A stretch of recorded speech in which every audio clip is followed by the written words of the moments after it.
I'm going to show you a little bit about how to take care of your SP tube that you've just had placed. When you come out of the procedure, your suprapubic catheter will have a dressing over top of it.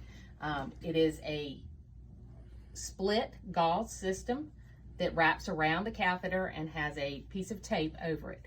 The catheter will be coming out the bottom, and it will have a little flange on it like this and be attached most likely to what we call a standard leg bag.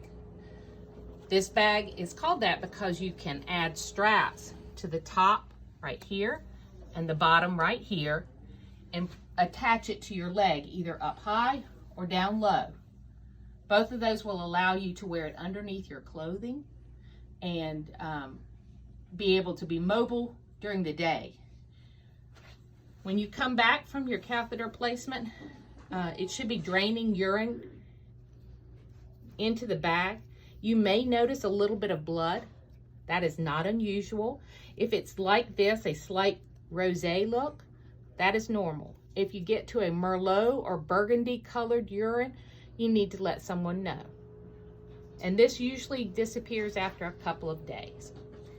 The leg bag that you have, when you are ready to empty it, you go to the bathroom and it has a twist system, and it twists to the right to drain the urine out, and you twist it back to the left again when you're finished and the bag is empty.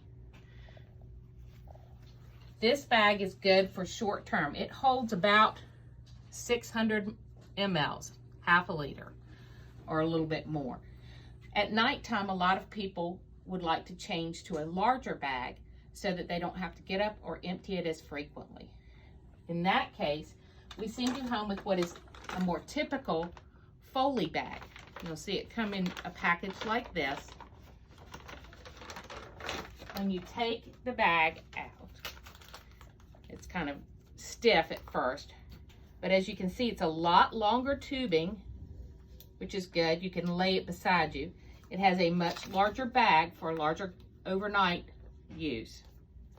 It has a hook if you needed to hook it to the side of the bed. A lot of people feel more comfortable with it laying on the bed so that they don't pull.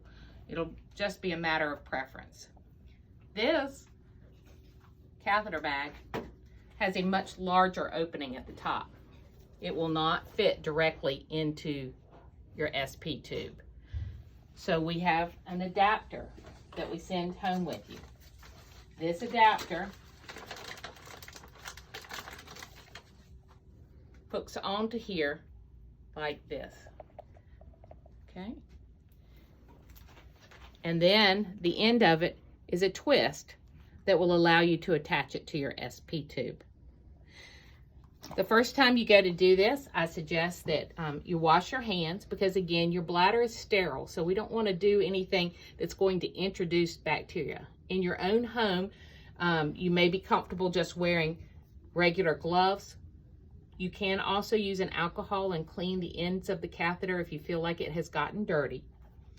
But I always put a washcloth here, or you can stand over the toilet when you're changing them, because there's sometimes leakage of urine either from the back or from the SP tube. So when you're ready to change and you have your catheter set up, you hold it here by the flange with your thumb, and you're going to twist the old thing to the right.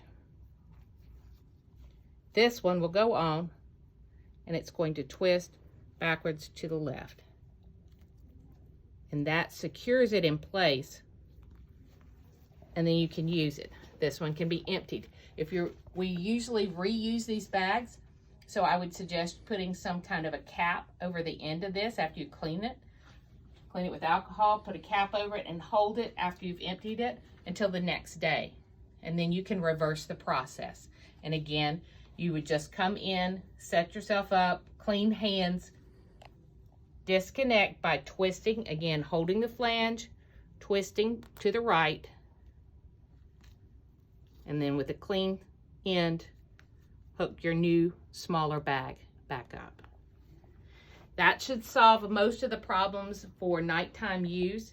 Again, all of these bags require that you not pull on the catheter or put a lot of strain on it, and that the bags stay below your bladder. So you don't want to carry a bag up high, either the leg or the other bags. They need to stay below your bladder, or else urine can go backwards up into your bladder and create a potential for infection. So the bags need to hang low. They need to not have a lot of weight put on them. If you need to change the dressing, if it gets wet or saturated, you would simply remove the dressing, all the dressings, clean with soap and water around the tube, pat it dry, and put a new dressing back on it. And I think that's it for today.